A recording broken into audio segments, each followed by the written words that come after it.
Welcome to ArchRivals Football Season 4. Sponsored by Raz Energy, Steiner Sports, and Super Draft Pro. Here is your starting lineup for Season 4. Number 20, Darnell, the Playmaker, Sallins. Number 96, Alex, the Bear Man, Al-Kazzaz. And number 69, Ricky, the Master of Mayhem, Litwinkowich.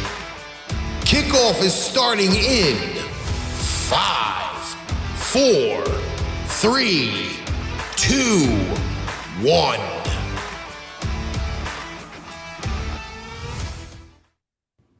Ladies and gentlemen, how y'all doing? Welcome to ArchRivals Football tonight. Week 7 is in the books. We're going to preview Thursday Night Football, and we got some other stuff to get into.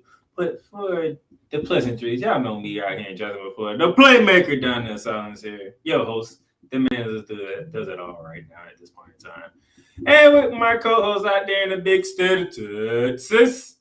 So happy his quarterback is back in the Dallas Cowboys. Let's keep on winning. They won. D on the Bear Man. Alex, Al-Kazzaz, how you doing? My quarterback? Your quarterback. Your quarterback. Yeah, well, you know what? I'm pretty sure that once we get to that game, you're going to be rolling your eyes. But you know what? Fine. It's his first game back. You already starting with the foolishness already. Why are you starting with the foolishness already? He just got back. No, I'm not correct. No, it's not going to be about Dak. Not anything negative, at least. Okay.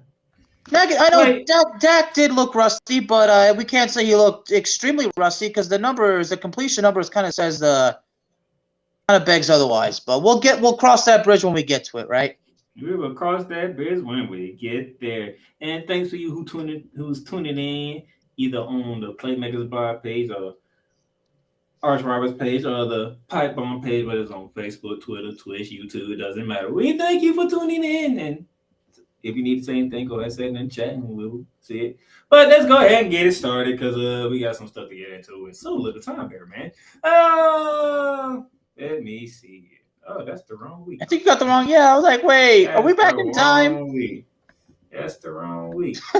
Well. Yep, that's the wrong week. I have the wrong week up here.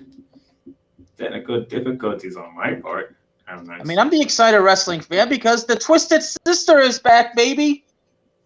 the Twisted. Oh. Yeah, she is. She's crazy again. She's the Twisted Sister. Hey, look. I ain't even watched none of this on Friday or Monday. Don't give nothing away. Don't give nothing away. But since I don't have the correct week, my bad. Well, I got the game. I got the games in front of me. I got that one in front of me. That's what happened when you. So you want me to lead the dance, right? You're gonna have to. All right. Look them up. Well, we're gonna start off with Baltimore and Cleveland. Well, unfortunately, another day for the Browns. Somewhat a promising start, and it all goes downhill. That's usually been the case for both Baltimore and Cleveland. But today. Baltimore pulled out a close win for once in their damn life. Good job, Lamar Jackson. Good job. Gus Edwards. Good job. All right. I'm not sure if Lamar Jackson really deserves to be told good job. They got the W. That's all that matters. Yeah, but 9 for 16, 120 yards, 0 touchdowns. Both quarterbacks had no touchdowns. Only my sister can be happy that her team got their ass whooped because it helped her in fantasy. Yeah, as far as fantasy goes, I've given up. Yeah, I've lost. Because one Joey Burrow, Jamar Chase, and Tyler Boyd, as Michael Irvin called it, the BBC, put the beating on the Atlanta Falcons by the final score 35-17. I mean, Joe Burrow threw over 400 yards. He almost threw 500 yards. 3 touchdowns. I mean, if you look at it, Tyler Boyd, 60-yard touchdown catch. And the Bengals, all of a sudden, they had a fun day. 481 yards for Joe B. They were smoking the secondary of the Atlanta Hawks. Both two players with over 120 receiving yards. And smoking. And then we come here to the good old city of Jacksonville, Florida, because it was a 1 yard stop, Bearman, that kept the Giants rolling. 1 yard kept the Giants rolling. Not only that, Saquon Barkley running all over the place. Giants moved to 6-1 with a 17-23 win over the Jacksonville Jaguars. We got more news on the Jaguars, but that'll be a little bit later on. But oh my God, Saquon Barkley, 24 carries, 110 yards. Daniel Jones, 11 carries, 107 yards. Travis Etienne, 14 carries, 114 yards and a touchdown. And a crucial fumble that helped spark the comeback for the Giants. By the way. You had one job, Jacksonville. One job. You didn't even pick them to win. So how you going to tell them they had one job? You picked the Giants. Yeah, now the Giants are 6-1. They've only lost to Dallas. Speaking of the Cowboys, return of the Dak. Dak Prescott made his return against the Detroit Lions. And that damn defense. Won the game again. If you're gonna tell me I have no right to once again get on Kellen Moore for the play calling, forget it. Because if you watch the game, you know exactly. I'm gonna get on Kellen Moore again. Okay, it's 10-6, and then the offense finally clicks. Near the end of the game.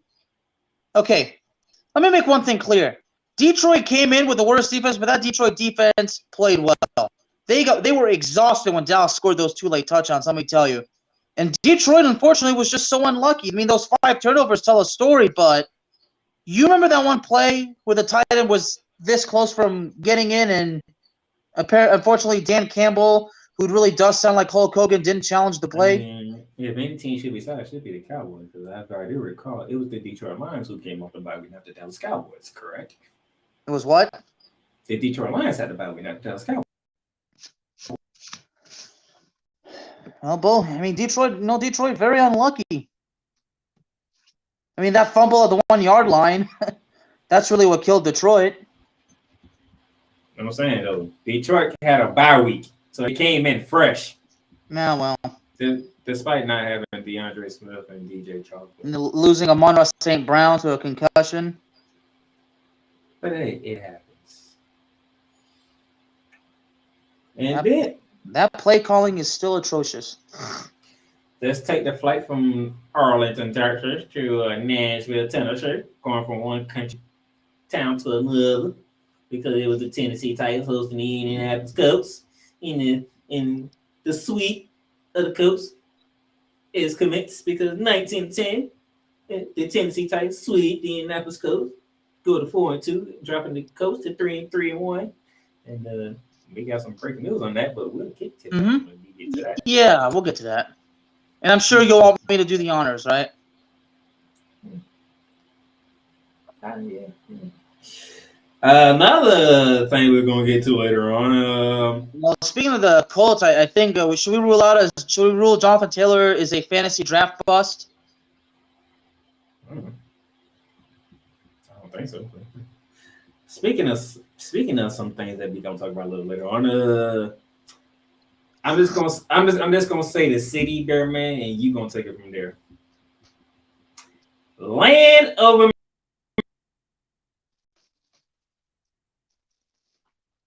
You broke up, buddy. Maryland. Oh, the Washington Commanders. I have nothing to say. So, well, before we get to that, I gotta ask. So, I guess the Packers truly do officially absolutely suck, don't they? I have nothing to say. I mean, I'm looking at the Packers. Okay, let's see. 1, 2, 3 straight losses.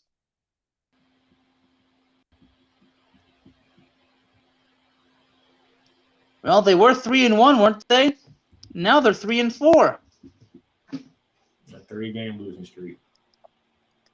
And in this particular streak, these losses, they didn't start out bad for Green Bay, because if I'm correct, Green Bay was actually winning early on in those games. Well, I mean, not so much against the Jets, but against the Giants and the Commanders, the Packers were ahead, and that quickly went away. Yeah, this is going from one city of disappointment to another city of disappointment. Charlotte, North Carolina. Oh, I think is the drop the highlight of this. That drop. How many fantasy points do you think that would have cost fantasy players? That drop. That's one that's sticking in your car right there. That one is, you can't let that one go. That one, yeah. Gotta make the catch. 21-3, the Panthers win. They didn't have Christian McCaffrey. They didn't even have Baker Mayfield or Sam Darnold. PJ freaking Walker. Oh my gosh. But Deontay Foreman, now he really well, he kind of he gave the statement, the guy from Texas. Still, it says, oh my gosh, what? I don't have the words. I just don't have the words. All right. Well, I think this is something we got to ask our boy, Mr. Dre Day about. Mr. Dre Day and Mr. Nicholas Russell. Yes. Sorry, gentlemen, but if you guys happen to be listening, I mean, this at the end of the day, I just need your God's honest, true thoughts, in a journalism perspective. Where's John Mesack? Okay, if everybody's still picking on John about what he's supposed to do, lay off. Leave the guy alone. He still didn't give me my video. Well, he'll get there. He was hanging out with family. All right. Let's let him have his fun. And besides, okay, Russell Wilson didn't even play. Now, I know the deal's a deal, but still. He's supposed to have the video for tonight's show. He's decking me. Because them Jets, just like Ricky said, was going to go to the Mile High and fly high over them Broncos. But they did take a huge loss. All right, so let's see. It's interesting. So Russell Wilson doesn't play, but all of a sudden, Jerry Jeudy, all of a sudden, he emerged. 7 catches for 96 yards. I'm going to get to the losing part for the Jets later on. Well, the Jets have a bit of a situation. That wide receiver, Carter, I think wants out. Not Carter. Other player, wants a trade. Elijah Wilson, yeah. Who's back with the team now? The Jets are 5-2. All right, Bear Man. Yo, Las Vegas Raiders finally did something right for once this damn season. My Las Vegas Raiders. Where in the blue hell is this coming from? Who do you pick to win the AFC West? The Las Vegas Raiders, but my Raiders. You picked them. I would say the same thing to Ricky if it was there too. That both of y'all picked the Raiders. Yeah, well, you know what? You might as well tell Ricky his Jets because he picked the Jets to beat the Broncos. He picked the Jets to win the division. Yeah, but still, you know what? You might as well give it to Ricky as well. Like I said, your Raiders finally did something right this damn season that you can actually feel good about. They did something right. Yeah, they beat a weak Houston Texans team. And they gave you a running game for once.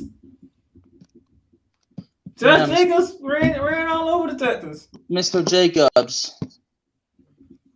Hey, look at that. Devontae Adams, 8 catches, 95 yards. Nice to have a bye week game. Speaking of the Raiders, they today a deal was announced between the Raiders and the Cowboys. I didn't see that. Yeah. Enlighten us. Trading a defensive tackle, a guy who's been around for a long time. Well, it's definitely something I didn't expect. I mean, I'd imagine the Cowboys will go after a cornerback after we lost Jordan Lewis. The Cowboys did sign a former Falcons quarterback to the practice squad who's very likely going to be promoted. The Cowboys got Jonathan Hankins from Las Vegas in exchange for a 6th-round pick for this year and Dallas actually gets a 2024 7th-round pick. So Jonathan Hankins has been around for a long time. He was a 2nd-round pick back in 2013, drafted by the Giants, bounced around the league for a little bit. They went big boy. They got a big boy. Yeah, the Cowboys kind of bulked up the defensive line because you know what, the defense has been kind of the center of attention for the Cowboys. So, yeah, played for the Giants. Played 4 seasons with the New York Giants. Played 1 season in Indianapolis, and he's been with the Raiders for the past 5 seasons. So, the Cowboys saying no more renting on this. No more renting on us. No. Let's see how that works out. Well, you know what? I'd like to see here it is, according to CBS, a draft grade. Now, this is a 10-year veteran, so it's always a good idea to get a veteran. I mean, now his numbers might not have been the best lately, but hey, a fresh start could always be the best thing to happen to anybody, right? You can say that. Okay, well, so where's the right. But I don't see a grade. All right, look here. Oh yeah. Okay. Now, if anybody will call me on Snowman in the morning this morning, y'all know I put somebody on the hot seat. The reason why I put this person on the hot seat because he's supposed to be the defensive genius that he was when he was with the Rams, but with the other team in LA, you get your ass whooped by Seattle. Yeah, I got this one wrong big time. I'm just having, a bad season. Fantasy football. Well, fantasy football, I never have good seasons, but as far as the picks go, yeah, this is just a bad How in the bloody blue hell does Geno Smith outperform Justin Herbert? Do you really want to say it was Geno Smith, or should we just say it was Kenneth Walker III, who I traded, actually, one of my fantasy football years? I actually traded him to Mr. Misak. You dirty. What is wrong with you? Do you not pay attention to the sport? Well, John did need a running back, so. You gave him the guy who ranked for over 150 yards and 2 touchdowns. Yeah, well, you know what? Because I'm a good friend. Besides, it's fantasy football. Who cares? This is every man and woman for themselves.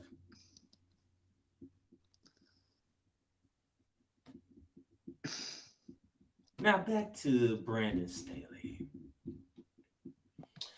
When Brandon Staley was the defensive coordinator for the Rams, right? How was the Rams defense? You tell me, Mr. Ramley Talk. I do believe they had the #1 defense when he was there as the D coordinator. Yeah. You couldn't pass on them. You couldn't run on them. It was just hard, okay? How many years he's been the coach for the Chargers? So we going on probably, 3 years? Well, he became the coach while we were in the height of the pandemic, wasn't he? And yet, the Seahawks scored 37 points. Mm-hmm. Now, on top of it, to add injury to insult, not insult to injury, but injury to insult, your top signee from the offseason is done for the season. Damn, that rhymed too, didn't it? Mm-hmm. Keep it up, Mr. Poetry. No more J.C. Jackson. Mike Williams is always hurt, and he's hurt now. He's going to be week to week. Did Keenan Allen show up in this game? Did we have a Keenan Allen sighting? Nope. No Keenan Allen sighting. If I tell you the numbers, you're gonna lose your mind. And so, Sunshine. I mean, I'll give them to you, but still, I gotta warn you. I gotta warn everybody else that's gonna be watching in the future. If I give the numbers, the playmaker is gonna lose his mind. He's gonna become just as insane as my alter ego, and yes, just as insane. You can't get more insane than the Bear Man.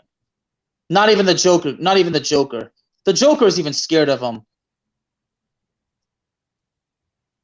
I like what you're trying to do there, but I don't think it'll work. You brought up the Joker. Like nobody. No, seriously, the Joker is afraid of the Bear Man. The Joker is like the most insane person I have ever seen in my life. Yeah, so we thought until an alter ego of mine was born and kind of took over as the true master of Mayhem and Chaos. But that's another story for another time. Keenan Allen, 2 catches for 11 yards. Yeah, gracious. Even Justin Herbert even had a catch, but for negative 8 yards. But hey, it's a catch, right? Brandon Staley, you're fired after this season. You're done. Well, if you're gonna say it, you got to say it either like Donald Trump or Vince McMahon. I'm sorry, no, not Vince McMahon, Mr. McMahon. I say you're fired. You're getting fired. It is over. It is done. When this season ends, Brandon Staley, you will be fired. The ineptitude of this team with all this damn talent doesn't make no damn sense. It doesn't. And it really pisses me off. How many times have we heard people want to see an all-LA Super Bowl? Because the Chargers got the damn team. Seems like the Chargers are just like the Cowboys. They have the talent, they just don't get it done. Don't make no damn sense that I have to deal with this. And I like the Chargers. I love Justin Herbert. Everybody knows this. There's no secret. Yeah. I mean, it's no secret. I mean, hey, you will confirm, didn't I say that Justin Herbert has the huge potential to be the next superstar of the NFL, or at least one of them?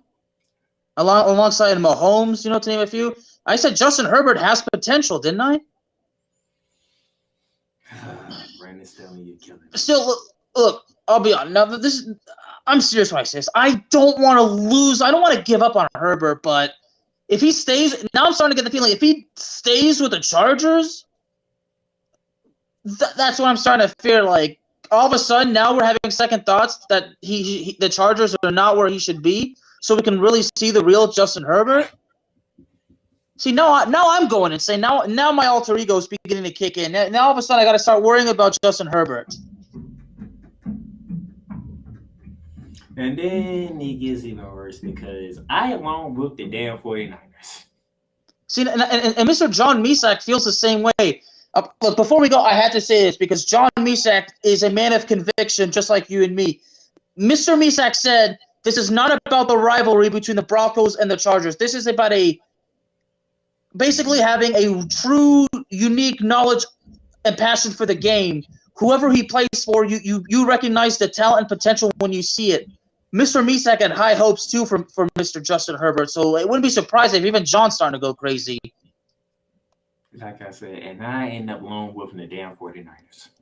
And let's be honest, and I got to remind everybody, John's the Broncos fan, too, and he had high hopes for a Chargers player. But again... And what does Kansas City do when they go to St. Clair? Oh, they come out in the second half and smack the 49ers back to hell.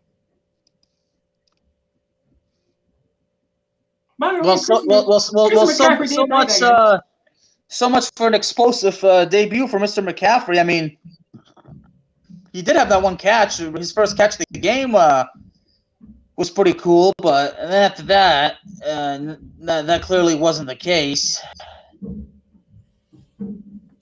And everybody was saying that San Francisco was going to be Super Bowl bound with McCaffrey, and now we see how beat up San Francisco's defense really is. Yeah, except I never really thought San Francisco was really material for the Super Bowl. But hey, they could still prove me wrong. That was the early games. Bearman over here wanted to long wolf a night game, and that didn't go his way. Yeah, that certainly did not. I don't think the Steelers squished the fish. Nope. But you know what? I was happy to go on YouTube and give a bit of a shout out to Tua Tagovailoa. You know, speaking of Jeff Wilson, the 49ers, I mean, Jeff Wilson's a UNT guy. Same alma mater as me. Don't change the subject. You along with the Steelers. Yeah, I did. How did that work out for you? Well, no squish the fish.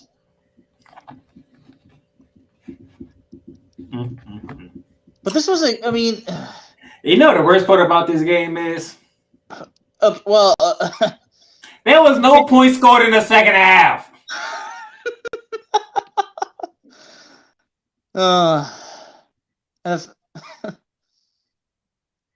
Three interceptions by Kenny Pickett. There was no points scored in the second half. So we went to halftime 16-10 and we left the game 16-10. What the hell happened in the second half? That nobody couldn't score? Like nobody couldn't score? Like not even a field goal? Like a whole 30 minutes and nobody added points. I don't think they really play football then. I can understand the first half. You're trying to find a groove, trying to get yourself together and whatnot. In the second half, you make adjustments. This wouldn't even happen in a game of Madden, for God's sake. I mean, think about it. In Madden, a second half shutout.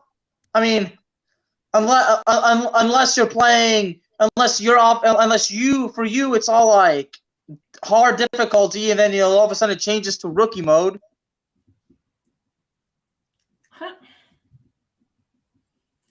Good to see Tua play. He made it through the game. No concussions. Kenny Pickett made it through the game. No concussions, even though he threw 3 picks.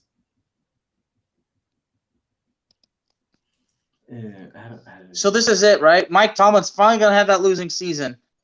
I mean, what's their record right now? 2-5. 2-5. 2-5, and he has 10 games to go. Well, taking a look at the schedule, you know who Pittsburgh has left? Who has next? It ain't. Well, they already got they beat by Buffalo. They already got Kent. They beat the Bengals the first meeting. They haven't played the Ravens yet. They still have a meet with. They still have 2 meetings with the Browns, I believe. Yep. There's some wins in there. But there's definitely losses. But like you say, we cross the bridge when we get to it. And Lord knows Ricky should be happy that he's not on the show tonight, because what took place last night leaves a lot of questions for me to ask. Should the Cowboys be worried about the Bears? Because they got the Bears on Sunday. So I ask you, so should the Cowboys be worried about the Bears, or the Patriots just flat out garbage? You tell me, Playmaker. The fact that I'm looking at a stat that had Justin Fields as the leading rusher for the Chicago Bears makes me scratch my goddamn head. When has ever a quarterback been the leading rusher against a Bill Belichick team? That's unheard of. Now, if you were to ask when we see running backs, be the lead rusher, we've seen Lamar Jackson do that. We've seen Michael Vick do it. But the key is against a Bill Belichick team. And the answer is that's something that's considered unheard of. Because did it ever happen? Not that I recall. And now Justin Fields did it. 82 yards on a touchdown. Matt Jones returned. He looked like garbage. Bitty Zappi gets in. Great. 14 points, and then second half got his ass whooped by the Bears defense.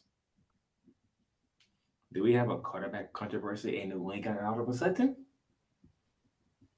Well, New England, maybe.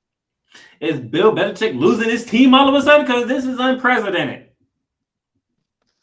Oh, the Patriots just being that team, no longer good. I mean, it's just now. Yet again, the three of us all come up with the same goddamn record.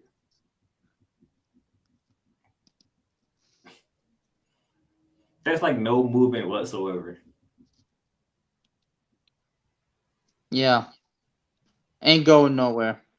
Ricky long wolfed the Saints on Thursday night. I long wolfed the damn 49ers, and Bearman long wolfed the Steelers. And then thanks to teams like Washington and Carolina, very surprising L's took him. So is the Bears defense really that better than we think it is? Yeah, I don't know. But all right, let us take a quick break, and then when we come back, we got some news to get into.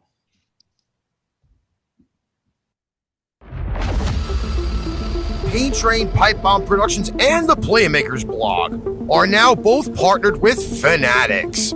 Fanatics is now your new home for all fan merchandise. From the MLB, the NFL, the NBA, the NHL, MLS, NASCAR, WWE, international soccer leagues, and golf. Check out the links below for everyday deals on fanatics.com.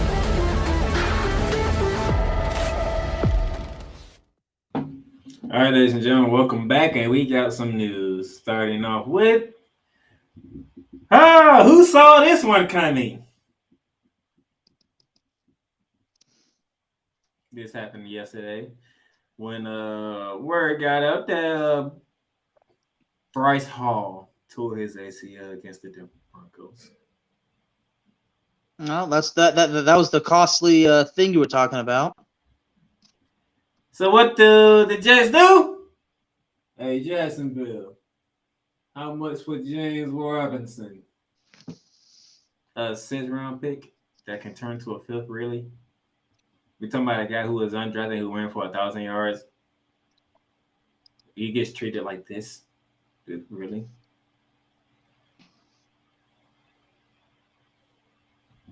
But hey, James Robinson is with the Jets. Travis Etienne is now the solo back for the Jaguars. So let's see how this goes with both teams, Bearman. Speaking of seeing how things would go for a certain team, let's go to Indy, Bearman, because somebody been benched.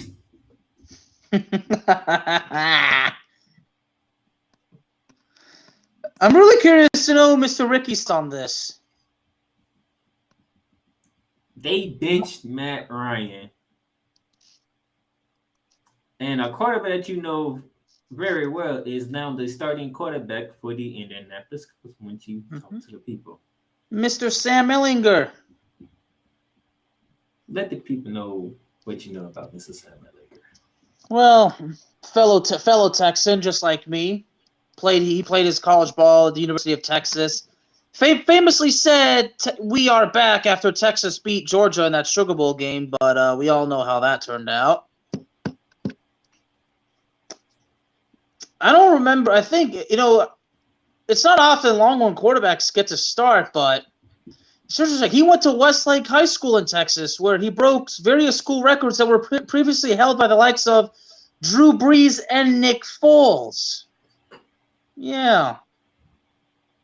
6th-round draft pick into the 2021 NFL draft, drafted by the Colts. And now he's the starting quarterback. So, this is his chance. Expectations for Sam Ehlinger as he takes away 3-1 Colts. Is it Ehlinger or Ehlinger? I always forget. Jesus. What are your expectations for him to take over this team? Well, I'm not going to expect him to carry the team, but no quarterback should ever be in this position. But luckily, the fact that the Colts are in second place Okay, 3-3-1. And the Colts this week have the Commanders. So we got Taylor Heineke versus Sam Ehlinger. Oh, we're gonna get to Taylor Heineke in a minute. Oh, but what a game! Yeah, What a game to pick for that two stories, by the way. And honestly, I had read your mind. I already had them ready, just so you know. I'm glad you read my mind because I believe that is our next topic. Mm-hmm. Look at the goats. Look at them. Do they look happy?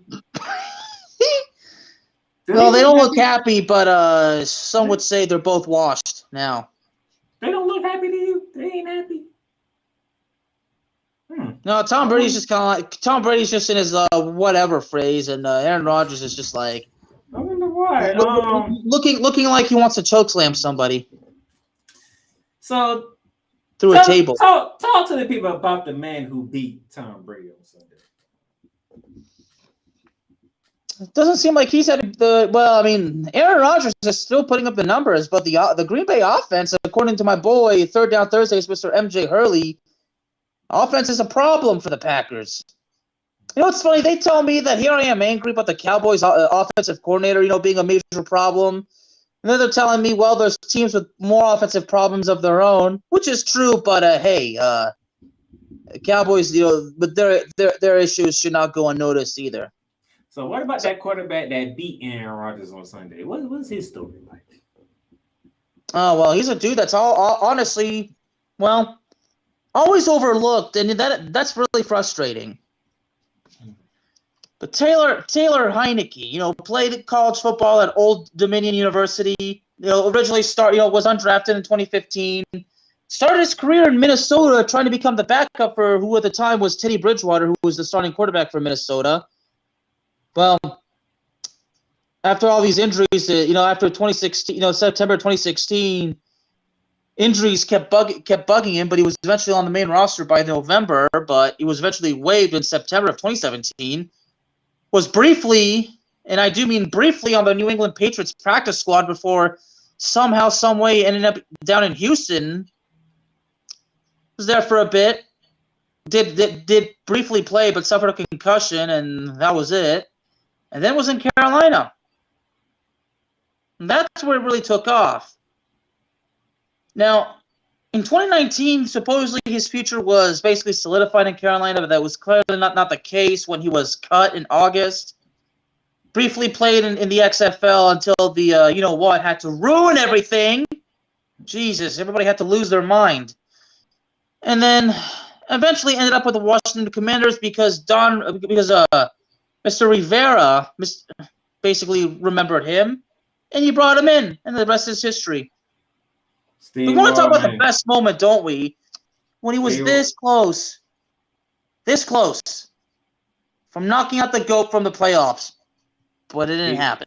Steve Rawman, I hope you're celebrating. You're 6-1 on the season, sir. Hope you're celebrating.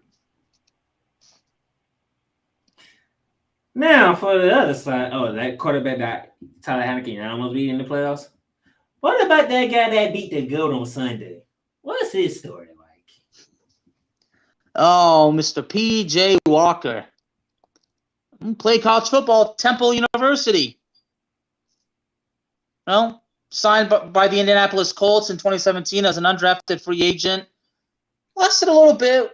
Was on the practice squad, and around 2018, stuck around for a little bit, but he was waived, but eventually brought back on the practice squad and remained on the practice squad until they released him, although they would re-sign him again to another reserve future contract and released again. So it was a back and forth game during his time in Indianapolis, but he went to the XFL, played for the Houston Roughnecks at the XFL until, of course, that damn pandemic had to ruin everything.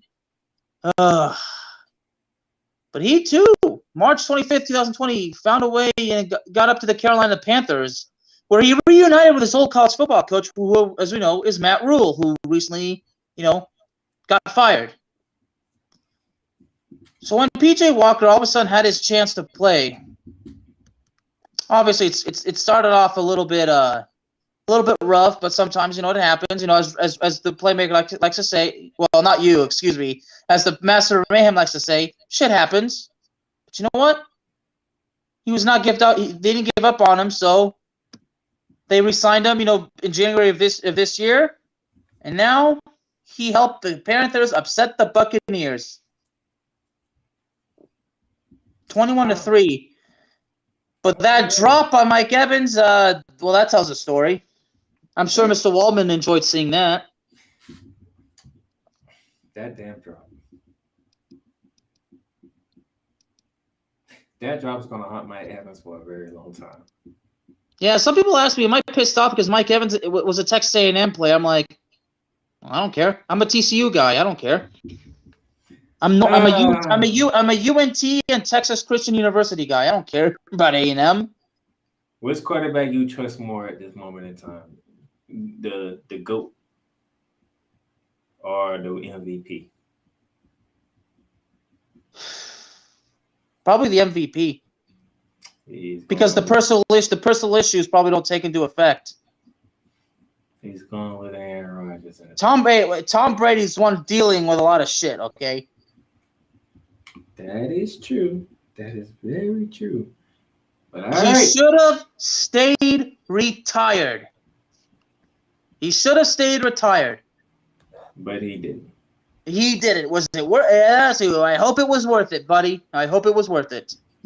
All right. We're going to take a quick break here, and then we got our final thing to talk about for tonight. We'll be back.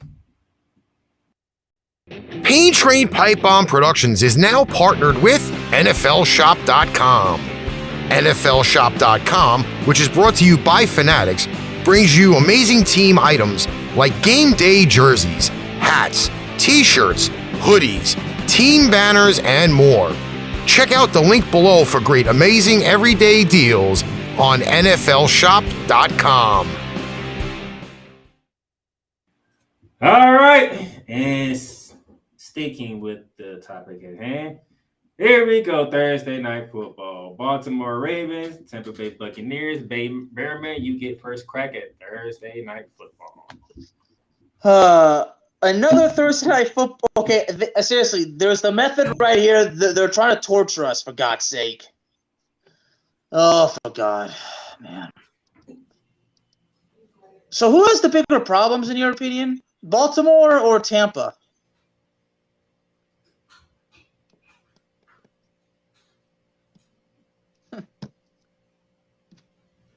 Okay, so you're going against a secondary that's bad, but then, you know what?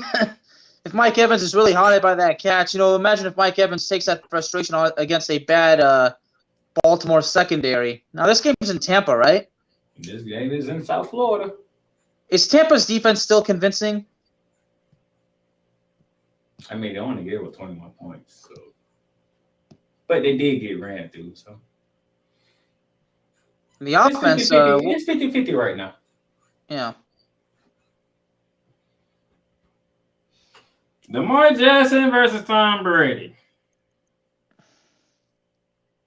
We got a team who finally won a close game for once in their damn season. And we got a team here where nothing is going right. Offensive line's beating up. We have Mike Evans dropping right touchdown passes. You got Tom Brady throwing balls to the dirt. He ain't the GOAT right now. He's the dirt boy right now. You got John Harbaugh looking stupid at times because he's trying to figure out what the hell his offense is doing. And you got Todd Bowles over here that's saying we got to get it together. Hey, Puzzle, what's good, man? What's good? Thank you for joining. Oh, boy.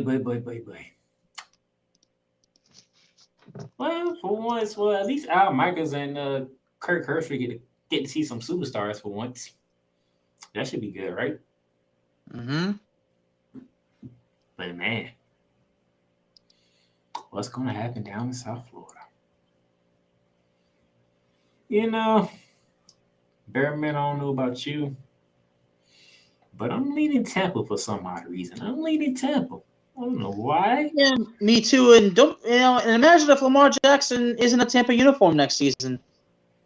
For some reason, I'm leaning towards the GOAT and not Action Jackson. I don't know why. I don't know what it is, but something says Tampa in this one. I mean, not so much that they're at home, but Something that says Temple. It just says Temple.